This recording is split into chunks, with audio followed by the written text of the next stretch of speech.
আমি সামিনা লুৎফা বলছি, ঢাকা বিশ্ববিদ্যালয়ের শিক্ষক। আপনি আমাকে এর আগে একদিন ফোন করেছিলেন। জি, আমি শাহবাগে দাঁড়িয়ে আছি, আমার সাথে আমার বিভিন্ন বিশ্ববিদ্যালয়ের কলিগরা আছেন। আমাকে শাহবাগে পুলিশ ঢুকতে দিচ্ছে না। আমি এবং ডেভেলপমেন্ট স্টাডিজের আসিফ সাহান এখানে আছি। আমাদের গেস্টদেরকে নিয়ে আমাদেরকে ঢুকতে দেওয়া হচ্ছে না। আমরা পায়ে হেঁটে যাচ্ছি, তাও ঢুকতে দেওয়া হচ্ছে না। আমাদেরকে বলা হয়েছে অর্ডার আছে। এটা কিসের অর্ডার? এবং আমাদের বিশ্ববিদ্যালয় ক্যাম্পাসে কি 144 ধারা জারি আছে?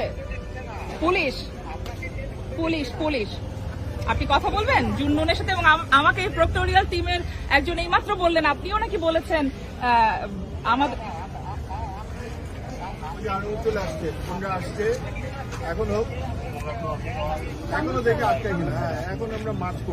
এখন আমার সামনে অন্তত 20-30 জন মহিলা পুলিশ দাঁড় করিয়ে রেখেছে। আমাদের গেস্টদেরকে নিয়ে আমাদেরকে ঢুকতে দিচ্ছে না। এবার আপনি কথা